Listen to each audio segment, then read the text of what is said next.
Golden State Media Concepts bring you Book Review Podcast, a haven for bookworms of all ages and the widest genres, from mystery to memoirs, romance to comedy, fantasy to sci-fi. If you love to read, this is the podcast for you. It's the Golden State Media Concepts Book Review Podcast.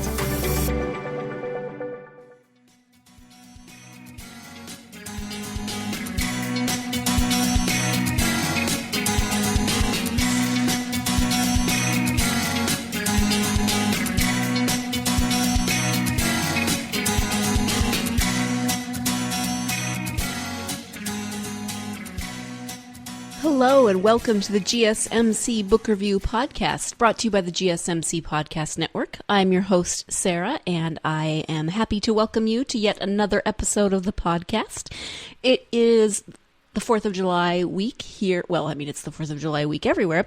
I guess I should say it's the week of Independence Day here in the States.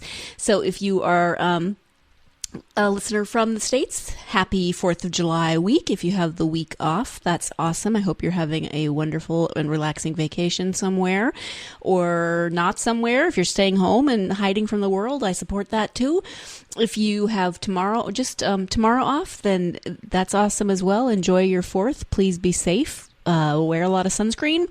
And if you don't have tomorrow off, thank you for working, because, takes a lot of people to make the world go around, and we all appreciate that you are working so that we can go be crazy and get sunburned and watch fireworks. I hope you, even if you are working, you still get to spend some of the day with friends or family or whatever. At any rate, happy 4th of July. I mentioned on last episode that I had another interview today, and I am speaking today with author Tommy Carbone, the author of Growing Up Greenpoint, which is a memoir of his life growing up in Brooklyn in the 70s. I'm going to read you the back of the book, which is, it's a quote, and then a little snippet, and then another quote. So the first quote is, "The New York City of the 1970s looked very different from the gentrified metropolis we know today. Gotham had an unprecedented fiscal crisis in 1975, and 2 years later, the city descended into chaos after the power went out for 25 hours. The city lived in fear." And that is a quote from C. Sturbens, author of New York City used to be a terrifying place, from the Business Insider, July 12th, 2013. And then the description of the book is that Tommy Carbone grew up in Greenpoint when the city was a very different place. In this memoir of his childhood, he shares stories of his family and antics with his friends on the streets between Nassau, Manhattan, and Greenpoint Avenues in Brooklyn. And then to finish off the back of the book, there is a quote from the author himself, from Tom Carbone. "I suspect being mugged, getting chased for playing stickball, and grabbing the back of a city bus while wearing roller skates made me a more resilient person. We didn't mind the 77 blackout, sweat over the 78 blizzard, or freak out about the Son of Sam. The Yankees were winning pennants, and the girls were oh so cute. We had some great times." So I love the juxtaposition of the author's quote with the quote from the article above about how the city was a terrifying place. People lived in fear, and I'm sure that they did. I mean, the Son of Sam was definitely something to be scared of. And then, losing power in an entire city for 25 hours, there's a lot to think about in terms of your food spoiling, your AC going out. It was the middle of a heat wave, having to take time off work because none of the public transportation was running, et cetera, et cetera. I mean, there's a lot of things to think about when you're an adult. When you're a kid, it's kind of an adventure. And Tommy was, I think, around 10 when the power went out, when the blackout happened. And then, so that was in 77, and then in 78, there was a blizzard, a giant blizzard, and he talks about that. There's just a lot of really fun stories in this book about his life in this neighborhood, the Greenpoint neighborhood of Brooklyn. It's very different from my own childhood growing up in Montana, in rural Montana, so it was a lot of fun for me to read and see these different experiences. even though it's very different, there were still some things that stood out to me. Some of the stories that he tells about his family, his uncles, his grandparents, that still were familiar to me, even though, it was a different setting. His family had different ethnicities than mine. His family is Polish and Italian. Mine is Norwegian and Scottish and German and a bunch of other stuff thrown in. But there's still a lot of similarities to some of the things that happened, even though, like I said, we had vastly different childhoods. So it's a lot of fun. He has some great insight from a child's perspective about things that would have seemed very, very different from an adult's perspective. There is roller skating, which is always cool. He would roller skate to the roller rink, which, we never roller skated really outside except on the sidewalk. So when I think of, and I don't know, the roads just weren't that great in my hometown. So when I think about roller skating to somewhere, I'm fascinated because there just wasn't that much good pavement where I grew up. Doesn't matter. Roller skating and then actually having a roller rink, very cool. Okay, so that's really probably enough out of me. I'm going to let Tommy Carbone talk about his own book because he wrote it and he lived it and he is going to tell it much better than I can. So let's go ahead and turn to that interview with author Tommy Carbone about his memoir, Growing Up Greenpoint. Hi, Tom. Welcome to the podcast. Hello, Sarah. Thank you for having me. It is wonderful to have you here. We are here to talk about your memoir, Growing Up Greenpoint. But before we get to the book, I would love for my listeners just to get to know you a little bit. Could you tell us a little bit about yourself? Absolutely. I guess I'll start with I am married to a wonderful woman named Meredith. She has been my biggest supporter in this new writing endeavor of mine, and she listens to all my ideas, and she's always my first beta reader, so that's helpful. We have two beautiful teenage daughters, Marissa and Gina, and we live on the coast of Maine, which is wonderful since we love the outdoors and hiking and beaches and our lakes and ponds up here.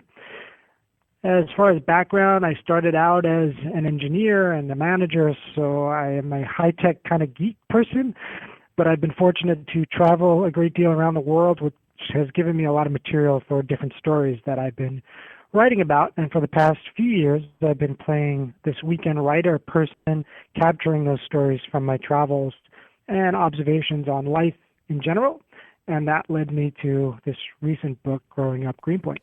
Okay, thank you for that. So tell us a little bit about Growing Up Greenpoint.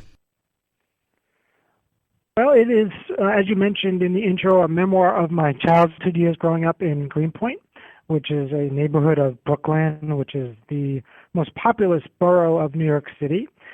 And the narrative for that is my childhood years that takes place roughly between, I'd say, 1975 and 1986, although it has flashbacks and flash forwards, and I play with time a great deal in my life, but it's definitely not a linear day-by-day, year-by-year account of what happened, which I think may have confused my mom a little bit when she first read it, because she was expecting this autobiography of this happened and that happened. And she's like, no, you got these backwards. I'm like, but that's not the way I want to write this. Right. Around making an engaging story for the reader.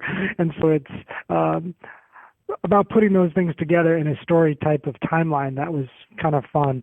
The book actually begins with a flashback when I'm working later in life, and a conversation takes us back to the blackout we had in New York City in 1977, which happened during a summer heat wave, and a flash of lightning took out a power line. And later in life, I ended up working at that power plant. So the connection there was kind of interesting, and that thought of just that story weaved together and how those life events coincided was perfect for beginning the story. And that night is etched in my memory, and I think because of a little bit of the excitement, the fear we had of the looters, and not knowing how long we were going to be out of power. It's a night I always remember, even though I was only 9 at the time. Those events of my pop-up, my dad's dad, sitting at the front window with his pistol, which none of us think really worked anyway, but worrying about what was going to happen because the hysterics on the news broadcast of looting and arsons, were they going to be coming close to our neighborhood.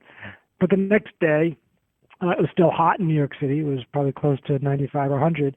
And we were all outside, and somebody opened up the fire hydrant, and we had a great time playing in the street, so whether it was wiffle ball or playing slap or punch ball.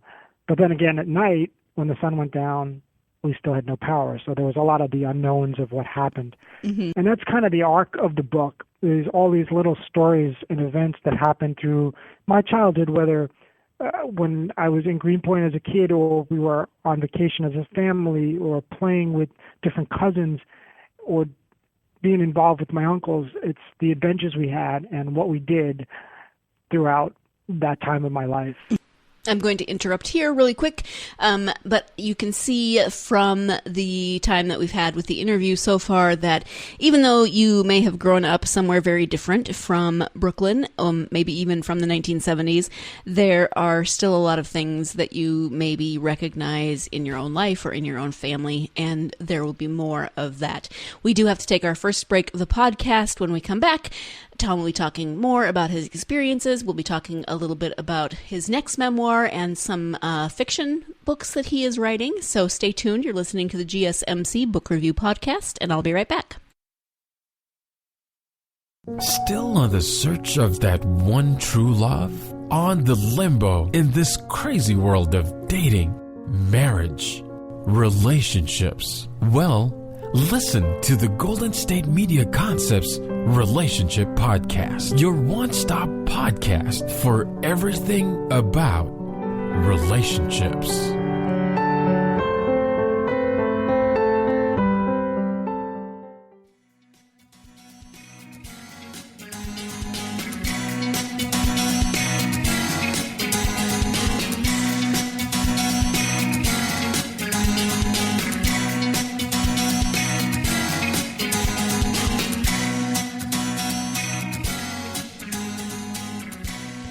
Welcome back to the GSMC Book Review Podcast. I am speaking today with author Tommy Carbone about his memoir, Growing Up Greenpoint, A Kid's Life in 1970s Brooklyn.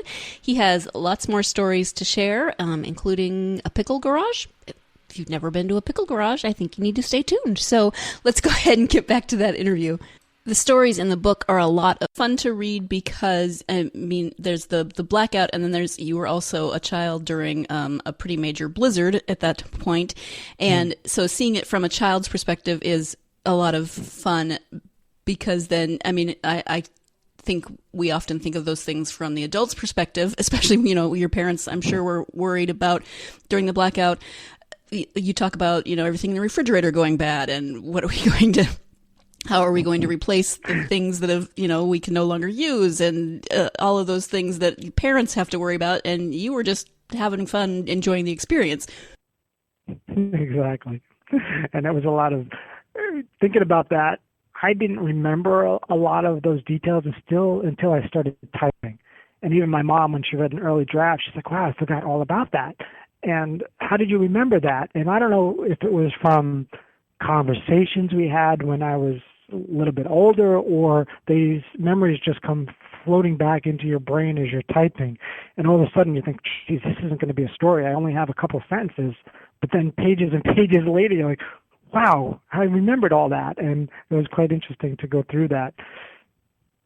But we didn't have, you know, video games and Netflix and cable, so it's all the memories I have of playing with my friends or cousins on the streets, because we were outside from sunup to sundown, and that's just what we did. Right.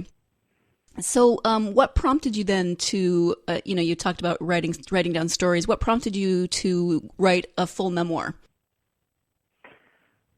I think the major thing that started this memoir was a break from a different memoir that I was writing, which is a little bit more complicated and stories from later in my life, and I was kind of putting that aside. And I thought I'd just write some stories for my children to have about our family and what it was like when I was growing up. And then 18 months later and 80-something thousand words later, I had this huge binder of all these stories, and I thought, well, I think there might be a book here. And that's kind of how this memoir was born. It was just basically putting these stories together and then making them into something that would engage the general reader versus just my mom.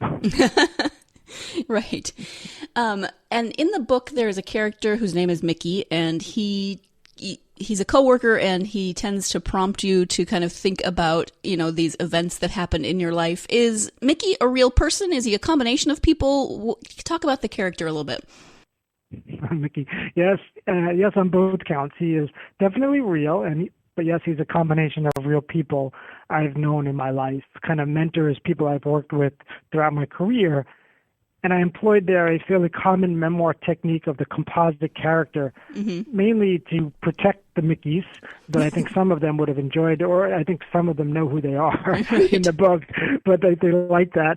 But also from the perspective for the reader versus introducing a new person for each story, it's this common thread, and the Mickey character helps me tell the story because all of those mentors throughout my life, we would have conversations about the past, about our childhood. And the Mickey that opens up the story, who I was working with in the power plant, actually did have relatives that lived in Greenpoint, so he had a lot of those Brooklyn memories that I shared. His were just 20 years before mine. And so I use him, and then another of the Mickey characters is a professor, another one is an engineering colleague I worked with. All of them were a little bit of a curmudgeon, but he's a very likable character, I think. Yeah. Because my mom called me up and she's like, "Who's this Mickey guy? What's he look like? How old is he?" I think she was in love with Mickey. She wanted more of Mickey. How come Mickey's not in this chapter? What happened to Mickey? I'm like, "Mom, he's not the main character. It's just a thread to help me weave the story." But who knows? Maybe there'll be a book of Mickey stories eventually. I was just going to say, maybe Mickey needs his own book. So a common thread in the book is food, and you weave it through in a variety of ways. One of my thoughts as I was reading was, obviously you were a kid and then a teenager, and so you had great metabolism and you were playing outside all day, because I kept thinking, how is this man not 300 pounds? But talk about the importance of food throughout the book. Yeah, I think that also was a theme that came up, and my wife said, "Is this a book about food? You guys ate a lot." And I think it was because we were outside all day. We rarely went home, and it wasn't like we were just, when I was a little bit older, we weren't just playing right outside our front door. We may have been 2 or 3 blocks away from our houses, or up at the park, or down at the lots, which we were never supposed to go to. And so we always had to go find food, and we barely had any money. I mean, most of us would have $1 maybe in our pocket. And so it was the street food aspect. And back then, of course, things were cheaper, but we would go get a slice of pizza, or we would go and find an egg cream or a knish. And it just depended upon where we were in the neighborhood and what store or deli or pizza place we were close to find that food. And sometimes we would find food that wasn't as common. I have a story in there where one of the guys, an Irish guy, takes us to a fish place. And in that fish place, they have smoked fish hanging up, these fish, with heads and tails. And we are hungry, so we have the smoked fish. And that's just what we did. We just found food, or we would walk miles for getting a certain snack that we wanted. Right.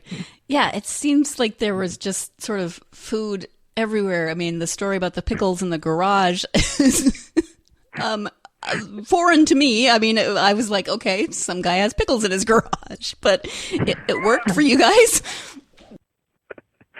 Yes, that's kind of what it was. And back then, we had, I remember, one supermarket, which was quite far from our house, but in Brooklyn, it's still like that to some respect, where there might be a cheese store or a butcher. Back then it was even more specific, like you mentioned, a pickle store, or there was a sausage place where you just went and got sausages. That's just how it was. Yeah, I was fascinated by all of the food, I have to admit.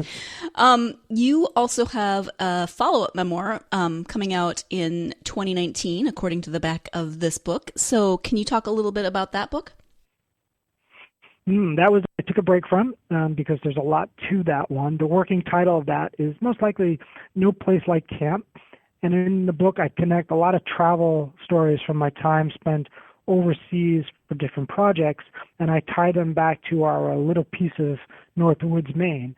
It starts out when we are searching for a camp, and we wanted a place that had electric and indoor plumbing and working windows and a bathroom with a door, pretty much the typical stuff you would have in a dwelling. Well, that's not what we ended up with. And there's a lot of places in northern Maine within our budget range that don't have electric and running water. And so it's quite a funny experience trying to find that, and then also connecting that to experiences overseas where a lot of people still don't have those things. And so it's an interesting book of funny stories. I definitely would come back and talk to you about that next year. Okay, that would be awesome.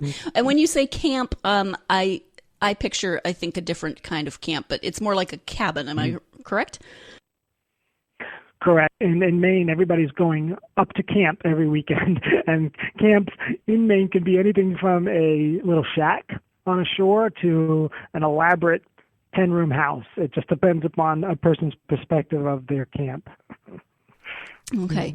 And you also write fiction and are currently working on a mystery. It's called The Lobster Lake Bandits. So what can you tell us about that? Well, there's a different story. Like you said, it's a mystery and it's a novel and it's fiction, but it's around up where we have our camp, which is a very remote place. There's very few roads still and not many people. And I set this historical fiction with some Northwoods lore and education about our Northwoods, pulling that together in a story about this family that has a camp in the area, and they get mixed up with some poachers and even the FBI, and it's some real-life mystery that pulls together into that story and highlights our area of Maine. So I had a lot of fun writing that. It's the kind of story I'd like to read while sitting on vacation at the lake or by the wood stove in the winter. So I hope other people will enjoy it too. I plan to release that probably early September, which coincides with our Maine seaplane fly-in, which happens in Greenville, Maine, and that's a centerpiece of that novel. Mm-hmm. Okay.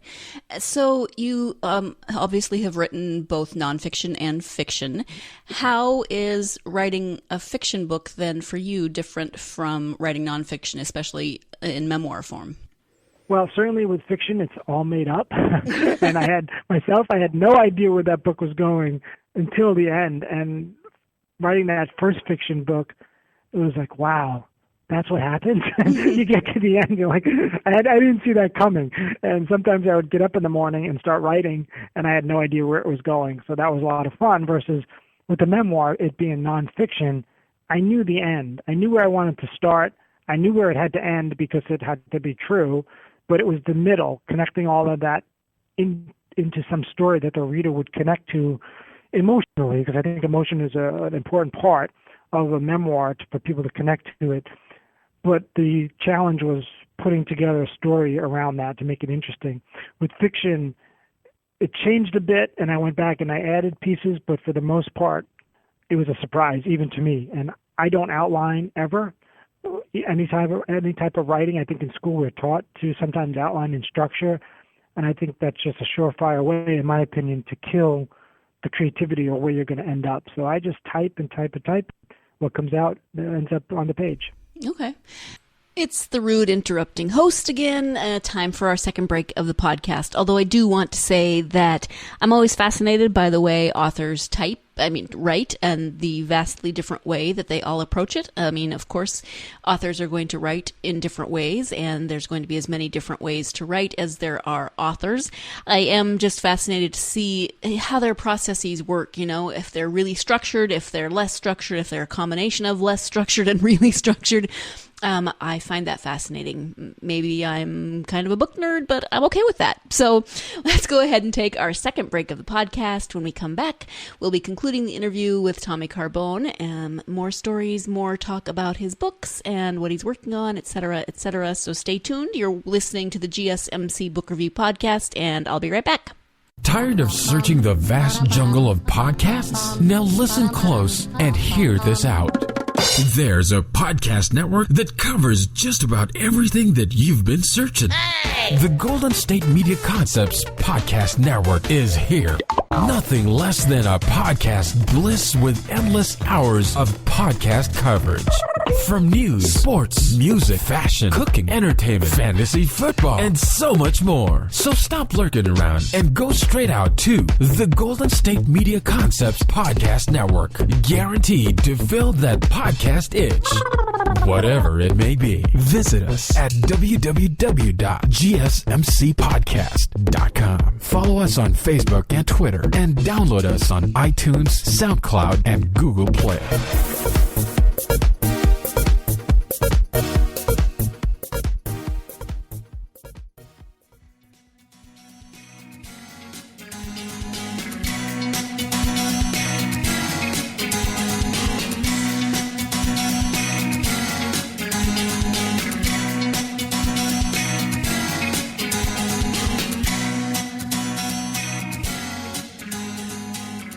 Welcome back to the GSMC Book Review Podcast. Let's go ahead and get right back to that interview with author Tommy Carbone. And this book, The Lobster Lake Bandits, is the first in a series. So do you have any idea of how many books you would like in that series, or do you just want to see where it goes? Well, I definitely have the second one that's complete through the first draft. So I plan to release that at least maybe 6 to 9 months after the first one. And then I have the makings of a third book. So there's definitely going to be 3 in the Lobster Lake series after that. I don't know. It depends upon how it's received. I can kind of see there's a prequel to the Parker family there that could be made, but we'll see how it goes. Okay. And it takes place in 1988. Is that correct? Am I remembering that right? Yes, correct, with flashbacks to the 1950s. Okay, so what was talk about your decision to set it in that particular time period? As I mentioned, the kind of the glue that pulled that together was the seaplane fly-in that happens in Greenville, Maine. And based upon the story of Joe Parker that has to do with the seaplane fly-in and one of the anniversary years, that's what started where I started the timeline. And then I just built forward and backwards from there. Okay, thank you. So you're trained as an engineer, which makes me think of a lot of math. What made you then decide that you wanted to start writing? Camp. It had to do with camp. Camp is a place where we go to relax. We have no TV. There's no internet. There's very few distractions. And I started reading a lot of Maine authors who have Maine themes that had engaging stories, people like Bill Rohrback and John Ford and Randy Spencer. And I said to myself, well, I have some stories. I can write these down. And since we still have no internet or TV, I read a little less and I write a lot when I'm there. And I've always heard people say, write stories for yourself. So that's what I do. I write stories that I think I would like to read and put them down on paper and try to connect these stories and peoples and characters together into a story. Okay. So then you said you've always heard write what you want to read. Do you have advice for aspiring authors? If you want to write, it's just a matter of writing. Spend some time every day writing or typing. Don't overspend time at a workshop or talking about how to write or reading how-to books. Just write, and then write more. And after your writing is done, or you think your writing is done, then it's about editing. And editing is just excruciating painful. You have to edit a lot. And when I was editing the first book, I thought back to my shop teacher in high school when I was building a TV stand for my Uncle Ray. Uncle Ray is mentioned in Growing Up Greenpoint, and he was definitely a character. He had the largest TV in the whole family back then in the 80s. It was probably 26 inches, but it was huge because of the CRT screen. Right. So this TV stand I had to make him was huge, and my teacher made me sand it and sand it and sand it for 8 to 10 weeks, and I just wanted to stain it. And the staining only took a couple of hours, and he told me, see, if you had stained that first, it wouldn't have looked so good. And that's kind of writing. It's about writing and editing. Publication and publishing these days, if you're an independent author, only takes a couple of minutes. You upload your files and you push publish, and you're pretty much published. But if you want to have something useful, you have to do a lot of writing and editing. Okay. Thank you. When you do take the time to read instead of write, who are some of your favorite authors, and what genres do you like to read? That's changed a lot over the past few years. I think as my engineering background, a lot of my writing was nonfiction and business books, and maybe 20% was autobiographies and classical fiction. Over the past 4 or 5 years, it's kind of gone the other way, and I read a lot of memoirs, particularly adventure memoirs. A book that kind of started all this would have been Temple Stream by Bill Rawback, who's also a New Yorker that's now a Mainer, and I enjoyed how he put together his stories of day-to-day stuff, whether it was taking a snowshoe walk or getting his firewood delivered, into a story. And it's quite funny. And I'm no Bill Bryson, but I like to write entertaining stories and give people that funny aspect of life. I don't really enjoy a lot of the memoirs that are pain or suffering. I think people have a niche when they write those, but I prefer the funny ones or something that's more adventurous. So I like Anthony Doerr's Four Seasons in Rome comes to mind. It's someplace where somebody goes and they experience life from a different perspective. Okay, thank you. I was thinking back to your memoir, which we started talking about at the beginning of this episode, and I mentioned in one of our emails before that this was we're of sort of similar age. You're about the same age as my sister, but we had very, very, very different childhoods because I grew up in rural Montana. You grew up in Brooklyn. Is there a story that you can think of that just kind of, for you, epitomizes that growing up in Greenpoint? For someone who didn't grow up there, is there a story that kind of encapsulates your experience, or is that too big of a question? No, I think probably the story about roller skating. Back in Greenpoint, we played street games, but that was a big craze of roller skating and disco roller skating. So there were these disco roller skating rinks, and we would roller skate to the disco roller rink, which was up on the avenue. And there, people would meet up as we were roller skating to get to the place. Everybody would be, hey, look who's coming. And you're roller skating down the middle of an avenue, holding up traffic.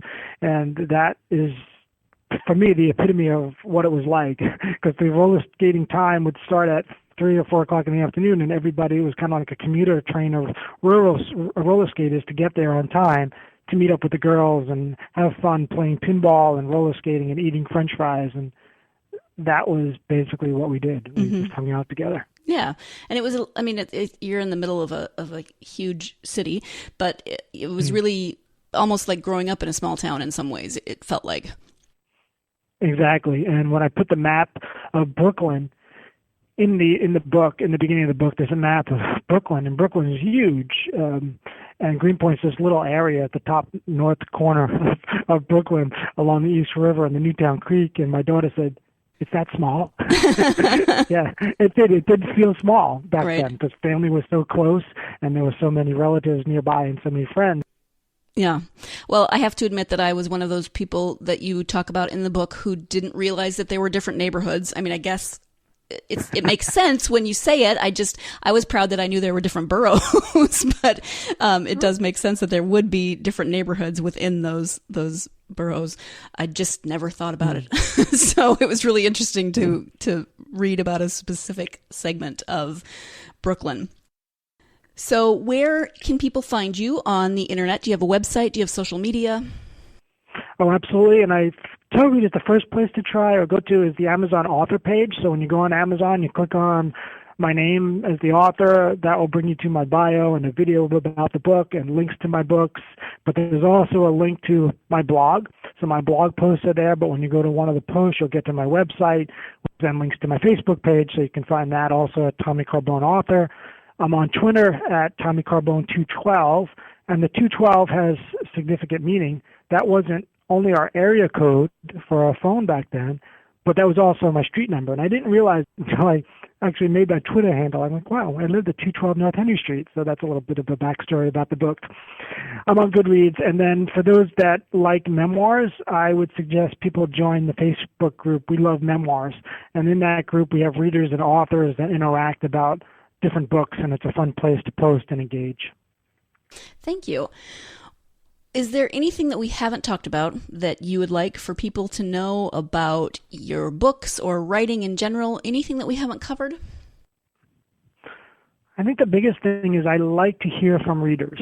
The book's only been out for a month or so, and so many readers have emailed me or instant messaged me about how they love the book and how it brought back memories for them, or they're buying copies for other people they know. And I love hearing these comments. So I think engaging with authors is important and giving people feedback. And if you've read the book, please, please, please leave a review on Amazon or Goodreads or Barnes & Noble, because people buy the books based on covers and reviews. And if we don't have reviews up there, people can't find the book, because publishing these days is a bit like finding a 4-leaf clover in a huge field of 3-leaf clovers. Unless someone sees it and points it out, nobody can find it. Mm-hmm.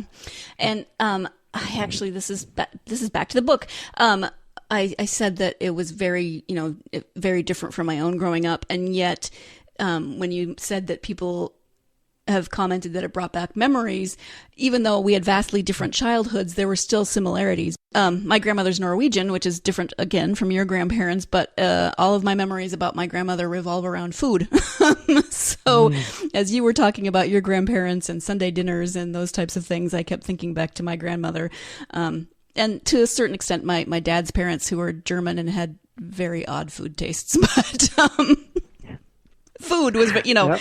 very important in growing up. And when my grandmother died, the pastor asked us to tell stories about her, and like 90% of them involved food. So I couldn't, Yep. Personally relate to some of the stuff, but I could definitely relate to family and food. Sure. So I would like to thank you so much for taking time out of your weekend to talk to me about your books. I really appreciate that. I certainly appreciate being here, and thank you for having me and running this interview. I really like the GSMC podcast. It's great. Oh, thank you so much. I appreciate that.